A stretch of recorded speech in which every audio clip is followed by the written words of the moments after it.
পঞ্চম শ্রেণী বিজ্ঞান। তো আজকে আমরা সমাধান করব, এটা হচ্ছে ৭ অধ্যায়। তো ৭ অধ্যায়ের পৃষ্ঠা নাম্বার হচ্ছে এই যে এইগুলো ৬২। তো ৬২ পৃষ্ঠার এইগুলো সমাধান করব, মানে পুরো ৭ অধ্যায় যা যা আছে এই ভিডিওতে দেখাবো কাজ, আর প্রশ্নের ভিডিও আরেকটি ভিডিওতে দেখাবো। তো ৬৩ পৃষ্ঠা সমাধান করব, তারপর দেখো এই যে ৬৪ পৃষ্ঠা সমাধান করব, তারপরে দেখো এই যে আমাদের ৬৫ পৃষ্ঠা সমাধান করব, তারপরে এই যে ৬৬ পৃষ্ঠা সমাধান করব। ৬৬ পরে চলে যাব আমরা এই যে আমাদের ৬৮ পৃষ্ঠার এটা সমাধান করব।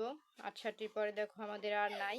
তারপরে এই যে এটা আছে ৬০ পৃষ্ঠা, ঠিক আছে। তো ৬০ পৃষ্ঠার এই প্রশ্নের ভিডিও দেখার জন্য আমি আরেকটি ভিডিও তৈরি করব। তো সেটা দেখার জন্য অবশ্যই সাবস্ক্রাইব করতে হবে আমার চ্যানেলটি। তো চলো আমরা প্রথম থেকে আজকে কাজের ভিডিও দেখাবো, কাজের ভিডিও শুরু করি। দেখো এই যে আমাদের ৬২ পৃষ্ঠা চলে এসেছে। তো চলো ভিডিওটি শুরু করি এবং করে রাখি চ্যানেলটি সাবস্ক্রাইব করে দিতে, কারণ সাবস্ক্রাইব করলে আমি ভিডিও আপলোড করলে অটোমেটিক তোমাদের ফোনে ভিডিওগুলো পৌঁছে যাবে। তো দেখো এখানে আছে তাকে সাহায্য করার ফলে যে ভিন্ন ফলাফল হলো তার কারণগুলো নিচের ছকে লিখে। যে চালক একা চেষ্টা করে কেন গাড়িটি উঠাতে পারছিল না, তো তার কারণ এখানে লিখবো, আর এইটার কারণ আমরা এখানে লিখবো। তো এটা কোনটার কারণ? এই যে দেখো এখানে দুইটা ব্যক্তি আছে, হ্যাঁ, এটা তো এইগুলো আমরা এই যে দেখো নিচে দেওয়া আছে পর্যবেক্ষণ ১, হ্যাঁ, তারপরে যে পর্যবেক্ষণ ২, পর্যবেক্ষণে একই আছে। তো এইগুলো আমরা তারপর এখানে নিচে রিডিংটা আছে এটা পড়ে নিব, তারপরে এই কারণটা উত্তর দিতে হবে, ঠিক আছে। তো চলো আমরা উত্তরটি দেখে নেই। তো এই যে দেখো আমাদের উত্তর, প্রথমটা প্রশ্ন ছিল এই যে, তার উত্তর হবে চালক একা চেষ্টা করলে প্রযুক্ত বলের মাত্রা কম হয় যা গাড়িটি উঠাতে যে বল প্রয়োজন তার চেয়ে কম, তাই চালক একা গাড়িটি উঠাতে পারছিল না। ২ নম্বরে ছিল পেছন থেকে চালকের বন্ধুরা ঠেলা দেওয়ায় কেন গাড়িটি উঠানো সম্ভব হলো। উত্তর হবে চালকের চালকের বন্ধুরা ঠেলা দেওয়ায় বলের মাত্রা বেড়ে যায় এবং তা গাড়ি উঠাতে যে বল প্রয়োজন তার সমান বা বেশি হওয়ায় গাড়িটি উঠানো সম্ভব হলো। তো এই ছিল আমাদের দুইটার সমাধান। তো দেখো আমাদের ওইটা কমপ্লিট। এখন চলে যাবো নিচের নাম্বারে পর্যবেক্ষণ ২। তো দেখো পর্যবেক্ষণ ২ আমাদের কি লেখা আছে, এখানে আছে প্রচেষ্টার ধাপ, প্রথম চেষ্টা, দ্বিতীয় চেষ্টা, তৃতীয় চেষ্টা। অংশগ্রহণকারীর নাম: একজন, দুইজন, কয়েকজন, তিনজন, ৩ বা তার বেশি। আর এখানে আমাদের এই প্রথমটার ফলাফল, দ্বিতীয়টার ফলাফল, তৃতীয়টার ফলাফল আর এইগুলোর কারণ এখানে আমাদের লিখতে হবে। তো দেখো এখানে আমাদের উপরে প্রশ্নে বলেছে, মানে এইটার প্রশ্ন হচ্ছে উপরে যে কয়েকজন সহপাঠী মিলে শ্রেণীকক্ষে একটি ভারী টেবিলকে সরানোর চেষ্টা করি। দিয়ে বলেছে প্রথমবার চেষ্টায় একজন শিক্ষার্থী ঠেলা দিয়ে টেবিল সরানোর চেষ্টা করি, এরপর দুইজন মিলে একসাথে টেবিলটিকে ঠেলা দেই, শেষে কয়েকজন মিলে একসাথে টেবিলটিকে ঠেলা দেই, নিচের ছকে ফলাফল হলো তা লিখি। তো আমরা এর মধ্যে উত্তরটা লিখবো, চলো উত্তরটি দেখে নিই।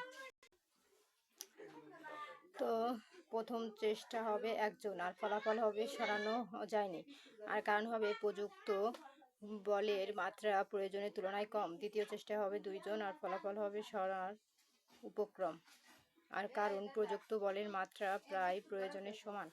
তৃতীয় চেষ্টা আর অংশগ্রহণ, এটা তো দেওয়াই ছিল, আর ফলাফল হবে সরানো গেছে, আর উত্তর কারণ হবে প্রযুক্ত বল প্রয়োজনীয় বলের তুলনায় বেশি।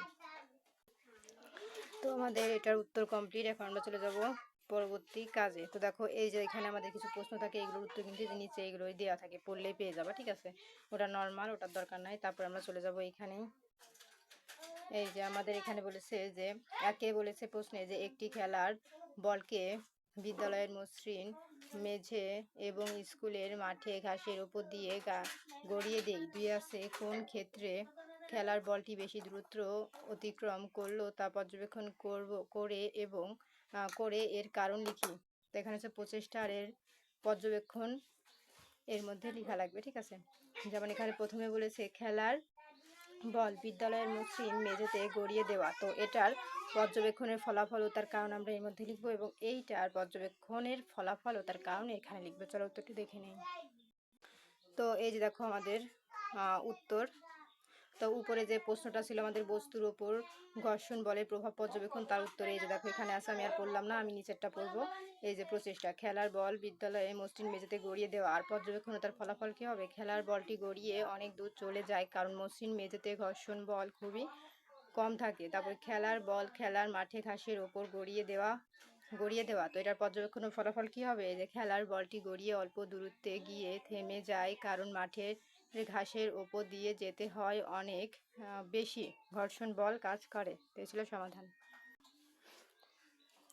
তো দেখো আমাদের এইটা এবং এটা উত্তর কিন্তু আমি দেখিয়ে দিয়েছি, ঠিক আছে। 63 পরে চলে যাব পরবর্তী পেজে। তো পরবর্তী পেজে আমাদের 64 পৃষ্ঠায় কি আছে, যে সহপাঠীদের, এখানে বলেছে সহপাঠীদের সাথে আলোচনার মাধ্যমে দীপু ও জুইয়ের প্রশ্ন ও দুইটির উত্তর খুঁজে বের করে নিচের ফাঁকা ঘরে লিখি। তো এই দেখো দীপু প্রশ্ন করেছে সাইকেল, মোটর সাইকেল, বাস, ট্রাক ইত্যাদি যানবাহনের চাকায় খাঁজ কাটা থাকে কেন? আর জুই বলেছে যে যানবাহনের চাকায় খাঁজ টানা না থাকলে কি সমস্যা হতে পারে। তো এই দুইজনের প্রশ্নের উত্তর আমরা এর মধ্যে লিখবো এবং সহপাঠীদের সাথে আলোচনা করে লিখতে হবে। ঠিক আছে, চলো দেখে নিই।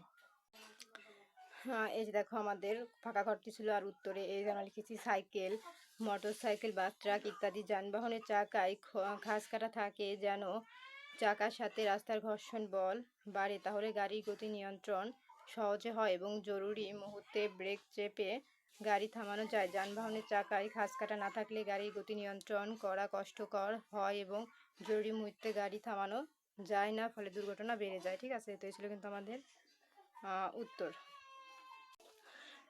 তো দেখো প্রিয় শিক্ষার্থীরা, আমাদের কিন্তু 64 পৃষ্ঠা কমপ্লিট। এখন আমরা চলে যাব পরবর্তীতে। তো দেখো এখানে বলেছে যে বস্তুর ওপর পৃথিবীর আকর্ষণ বল। তো এই যে রিডিং পড়লে তোমরা পেয়ে যাবা। তারপরে দেখো এখানে আমাদের কি বলেছে, এই যে কাজ আঁকে বলেছে যে বল, পেন্সিল, কাগজ, তারপরে পালক ইত্যাদি হাত উঁচু করে ওপর থেকে ছেড়ে দেই। দুই আছে প্রতি ক্ষেত্রে কি ঘটে তা লক্ষ্য করে নিচের ছকে লিখি। সেই কারণগুলো নিচের ছকে লিখতে হবে। যেমন বল, পেন্সিল, কাগজ, পালক, এগুলো যদি আমরা ওপর থেকে ছেড়ে দিই তাহলে কি ঘটবে তা আমরা এখানে লিখবো। ঠিক আছে, যে হাত থেকে ছেড়ে দিলে কি ঘটে সেগুলো আমরা এর মধ্যে লিখবো। চলো উত্তরটি দেখে নিই। এবং দেখো এটাও যে প্রশ্ন, এটাও কিন্তু সেই একই প্রশ্ন, এর মধ্যে যা বসবে এটা এখানে লিখে দিলেই এনাফ। তো চলো আমরা উত্তরটি দেখে নিই। তো এই যে দেখো আমাদের উত্তর, এই যে উত্তর হবে পৃথিবীর সকল বস্তুকে নিজের দিকে টানে, এই টানাকে বলা হয় পৃথিবীর আকর্ষণ বল। যে কোনো বস্তুকে ওপর থেকে ছেড়ে দিলে তা পৃথিবীর আকর্ষণ বলের কারণে নিচে পড়বে, এই বলকে মাধ্যাকর্ষণ বল বলে। তো দেখো আমাদের এটার উত্তর কমপ্লিট। এখন আমরা চলে যাব পরবর্তী পৃষ্ঠার সমাধানে। তো দেখো এই যে আমাদের পরবর্তী পৃষ্ঠা, এই যে এখানে দেখো কি লেখা আছে। তো দেখো এখানে লেখা আছে আমরা বিভিন্ন কাজে কি কি সরল যন্ত্র ব্যবহার করি। আবার সেম প্রশ্নই কিন্তু এখানে। ঠিক আছে, এই যে দেখো বলেছে যে আমাদের দৈনন্দিন জীবনে সরল যন্ত্রের ব্যবহার সম্পর্কিত নিচের ছক পূরণ করি। তো এর মধ্যেও যেগুলো হবে সেম জিনিস এখানে দিয়ে দিলেই এনাফ। ঠিক আছে, পূরণ করা ছকটি পাশের সহপাঠীর সাথে মিলিয়ে নিয়ে আলোচনা করি। মানে তোমার পাশের সহপাঠী কি লিখেছে সেটার সাথে মিলিয়ে দেখতে হবে তোমারটা একই রকম হয়েছে কিনা। যেমন সবজি কাটা দৈনন্দিন জীবনে, এটার ব্যবহৃত ষড়যন্ত্র এখানে লিখতে হবে, আর কীভাবে সাহায্য করে সেটা লিখতে হবে। এটারও সেম, এটার উত্তর এটার তো লিখতে হবে। চলো উত্তরগুলো দেখে নিই। তো এই যে দেখো আমাদের উত্তর সবজি কাটা ব্যবহৃত ষড়যন্ত্র কি, ছুরি। আর কিভাবে সাহায্য করে, এই যে অল্প বল প্রয়োগে সহজে কাটা যায়। তারপরে কাঠ কাটা, এটার ব্যবহৃত ষড়যন্ত্র কি, করাত কুড়াল। আর কিভাবে সাহায্য করে, সহজে এবং দ্রুত কাঠ কাটা যায়। তারপরে আছে বোতলের ঢাকনা খোলা, এটার ষড়যন্ত্র কি, ঢাকনা খোলার স্ক্রু। আর কিভাবে সাহায্য করে, এই যে অল্প বলের ঢাকনা খোলে। তারপর আছে দেহের দুই পাশের ভার বহন করা, এটা ষড়যন্ত্র কি, ক্যাচ। আর কিভাবে সাহায্য করে, সহজে শরীরের ভর বহন করে। তারপরে স্ক্রু লাগানো। আর ব্যবহৃত যন্ত্র কী হবে, স্ক্রু ড্রাইভার। আর সাহায্য করে কীভাবে, কম বল প্রয়োগে শক্তভাবে স্ক্রু লাগানো। ঢালুপথ, র্যাম্প দিয়ে ওঠা। আর ব্যবহৃত ষড়যন্ত্রের নাম কি, ঢালুপথ। আর কিভাবে সাহায্য করে, কম বল প্রয়োগ করে বেশি কাজ করে। কূপ থেকে পানি তোলা, ব্যবহৃত ষড়যন্ত্র হচ্ছে পুলি। আর কিভাবে সাহায্য করে, কম বলে বেশি কাজ। তো দেখো আমাদের এই উত্তর কমপ্লিট। এখন চলে যাব আমরা পরবর্তী পৃষ্ঠায়।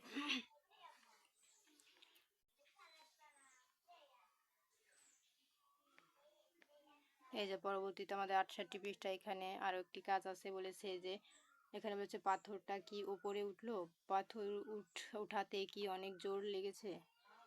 আর মেয়েটি অ্যান্সার দিচ্ছে যদি পেন্সিলের অবস্থা বদলাও, অর্থাৎ ভিত্তির মাঝখানে না রেখে একপাশে রাখো, তাহলে কি জিনিস তোলা সহজ হয়। তো এখানে বলেছে সহপাঠীর সাথে আলোচনা করে দীপু ও জুইয়ের প্রশ্নগুলোর উত্তর খুঁজে বের করে নিচে ফাঁকা করে লিখি। মানে ওর আর ওর উত্তরগুলো খুঁজে বের করে আমাদের এর মধ্যে লিখতে হবে। ঠিক আছে, আর এই যে দেখো এখানে আমাদের সমস্ত কিছু বলা আছে। ঠিক আছে, তো আমরা এটা আর পড়লাম না, আমরা সরাসরি এর উত্তরে চলে যাই। এই যে দেখো আমাদের উত্তর, হ্যাঁ পাথরটি উপরে উঠে, পাথর উঠাতে অনেক জোর লাগেনি। এখন পেন্সিলের অবস্থা বদলে আঙুলের কাছাকাছি পাশে রাখলে বল তুলনামূলক একটু বেশি লাগে, আর পাথরের কাছাকাছি পাশে রাখলে বল তুলনামূলক কম লাগে। তো দীপু আর জুয়ের উত্তর কিন্তু আমরা এর মধ্যে লিখে দিলাম, ঠিক আছে। তো এই ছিল আমাদের কিন্তু সমাধান। তারপর 68 পৃষ্ঠার পরে আর নেই। তারপরে 70 পৃষ্ঠার এই প্রশ্নগুলোর সমাধান দেখতে অবশ্যই সাবস্ক্রাইব মাই চ্যানেল।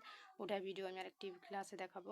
তো আজকের মতন এই পর্যন্তই। আর অনলাইনে যারা আমার কাছে প্রাইভেট করতে চাও তারা অবশ্যই কমেন্টে বলবা।